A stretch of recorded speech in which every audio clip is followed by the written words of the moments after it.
I'm gonna do a really quick video today. I'm really busy, as you probably know.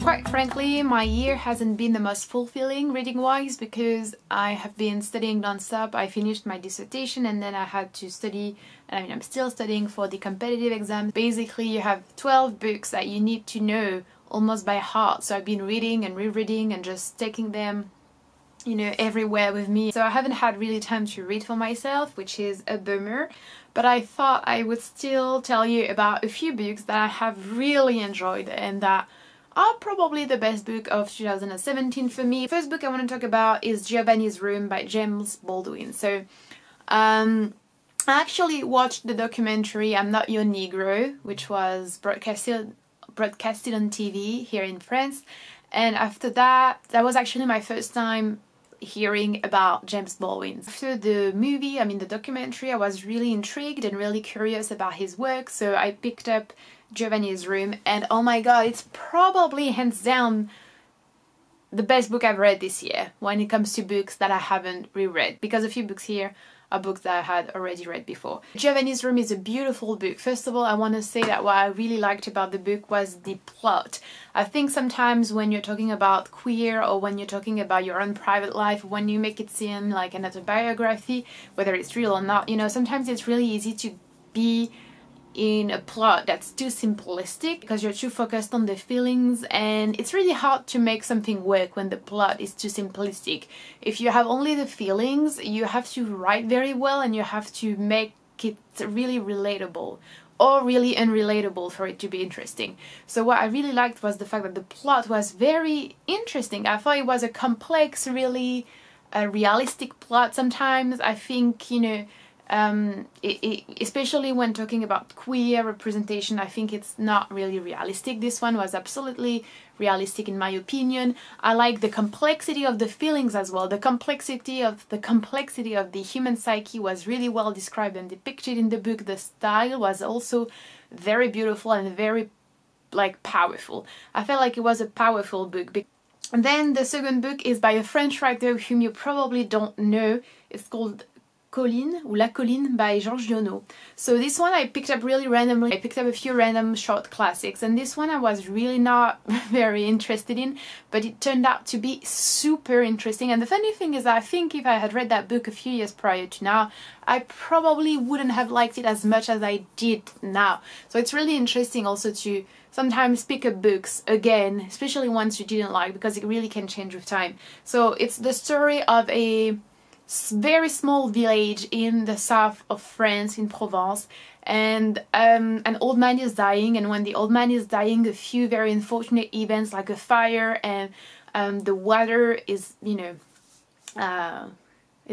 lacking. There's not enough water in the village anymore, and these unfortunate events happen, and there's also a black cat, and it's all about, in some villages, not really right now, but perhaps even right now, you have those beliefs and those traditions and superstitions even, and it really focuses on that and how the village really tries to find solutions for those issues. It sounds kind of strange, but actually what I liked was the depiction of this very rural life in the south of France, which I think can be really poetic, especially when it comes to nature.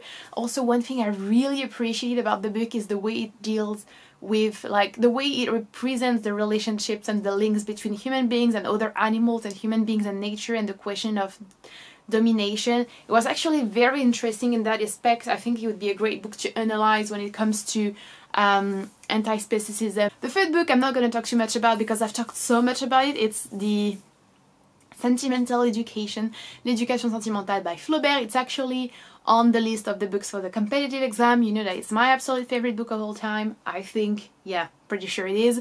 It's a beautiful book. If you haven't read it, you should definitely read it. It's not the easiest book to read. It's not the easiest book to grasp, I think, but it's a wonderful book.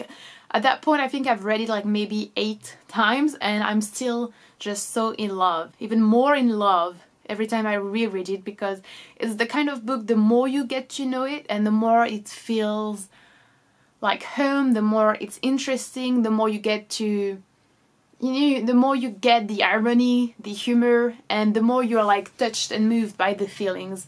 It's a very interesting book because it's so complex in the different voices, different points of views.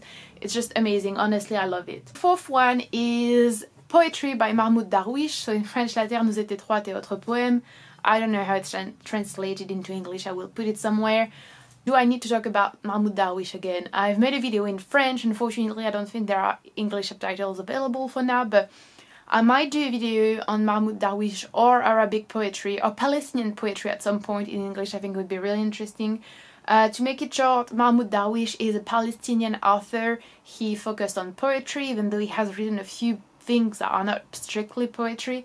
It deals with, things like love and loss and simple, beautiful things of life, but it also deals with exile and just, having your home taken away from you by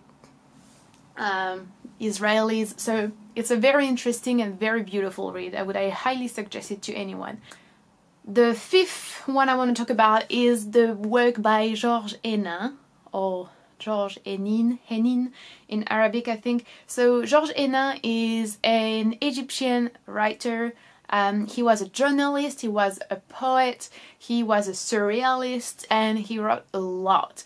And the very interesting thing is that he wrote mainly in French. So I worked on him, I studied his work for my dissertation mainly. And it was a complete mystery before the dissertation. I had never heard of him before, I didn't know anything by him. And I feel like he was very, very interesting, and it's such an underrated author. I don't think anyone really knows him, but he's so worth the read. It's very witty, it's really beautiful and powerful. It can be really violent at times. It deals with sexuality, with women, all the themes that you could find in surrealism, even though at some point it detached himself from the movement. But it honestly is a wonderful, wonderful piece of art.